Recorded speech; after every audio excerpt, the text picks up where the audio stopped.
দাদা এটা 1 মিটার হইতো না মনে হয়। 1 মিনিট ধরো না।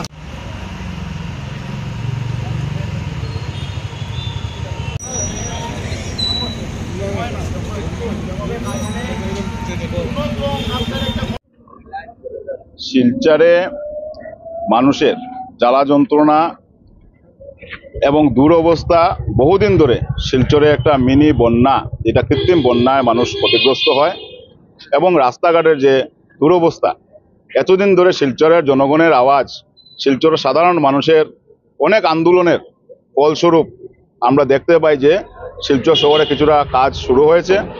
আমরা তাতে সাধুবাদ জানাই। কিন্তু আজকে এই প্রেমতলাতে যে ড্রেনের কাজ চলছে, আমরা জেলা কংগ্রেস থেকে প্রতিনিধি দল আমরা আজকে পিডব্লিউডি ইঞ্জিনিয়ার সাথে কথা বলি এবং আমরা ওনার কাছে জানতে চাই যে আপনি সরজমিনে এসে আমাদেরকে কাজের একটু আপনাদের কি স্পেসিফিকেশন আছে, কিভাবে কাজ চলছে। আমরাও চাই যে শিলচর শহরে কাজটা যেন ভালোভাবে হয়, 2 দিন পর পর যাতে মানুষের এই দুরবস্থা না হয়, মানুষ যাতে কষ্ট না পায়। কিন্তু আমরা যখন এখানে আসি, পিডব্লিউডি ইঞ্জিনিয়ার সাহেব এখানে আছেন, আমরা যখন ওনার কাছে জানতে চাই যে এটা স্পেসিফিকেশন কত আছে, ওনার কাছে কোনো এস্টিমেট নেই। আমরা যখন জানতে চাই যে কত টাকার এস্টিমেট, উনি বলেছেন যে একটা প্যাকেজে 4.5 কোটি টাকার এস্টিমেট। ঠিকাদার কোথায় থাকেন? ঠিকাদার গুয়াহাটিতে থাকেন। একটা কাজ চলছে শিলচর শহরে, 4.5 কোটি টাকার একটা কাজ চলছে, ঠিকাদার একবারের জন্য কাজের সাইডে আসেননি।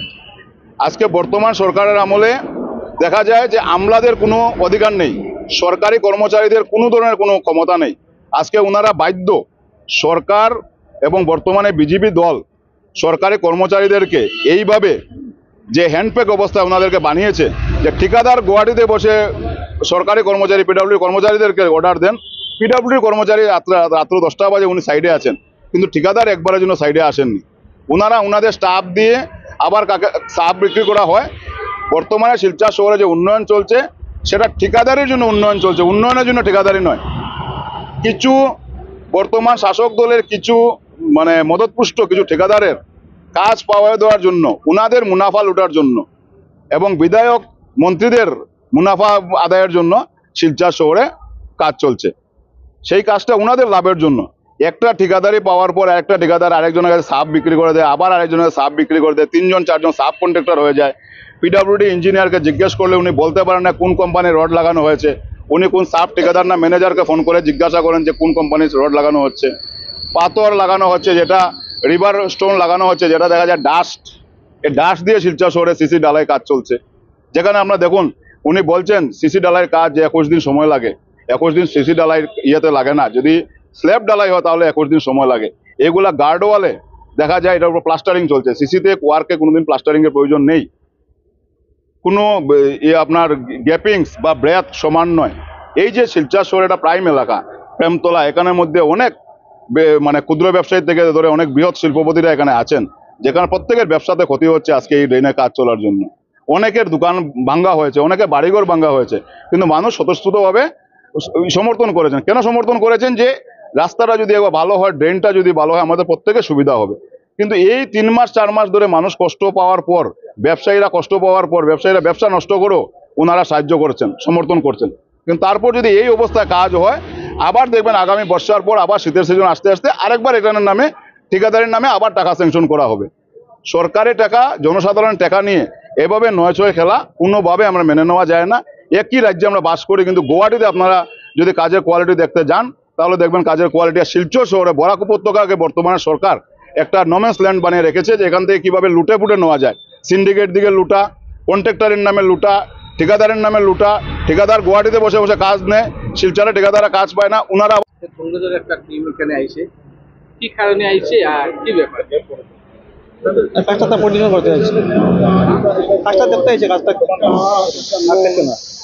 ওরা একটা অভিযোগ করছে যে কাজটা ঠিক মতো ওর না নির্মূল নামে একটা দুর্নীতি, কি ব্যাপার? কাজটা কিরকম? আপনি তো নিজে আইছেন। কাজটা তো মোটামুটি ঠিকই আছে, আমার তো মতামত ঠিকই আছে। ওরা কইছে যে কাজটা ঠিক মতো ওর না, কি করবো এই বিষয়ে? আমি তো মোটামুটি ঠিকই আছে, আমার তো ঠিকই লাগে। ওনার অভিযোগটা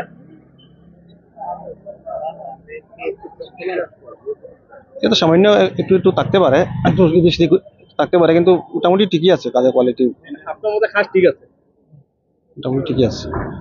যে ভাঙিয়ে পড়ে যায় এটা কারণটা কি তাই যে গার্ডওয়াল গুলো যে ভাঙিয়ে গাটওয়াল তো নতুন কাজ করছে তো নতুন কাজ করছে তো কতদিন হয়েছে কাজ করার কাজ তো স্টার্ট হয় ম্যাক্সিমাম 15 দিন চলছে কাজটা কতদিনের মধ্যে ভাঙিয়ে পড়ে যায় ভাঙিয়ে পড়ে যায় না কাঁচা থাকলে পণ্য হবে কম সম ট্রেডিং করতে আমরা 21 দিন সময় লাগে হ্যাঁ এটা শুকাইতে কতদিন লাগে 21 দিন সময় লাগে 21 দিন হ্যাঁ ওয়াল শুকাইতে 21 দিন সময় লাগে সব দিকটা করে কোনো 21 দিন লাগে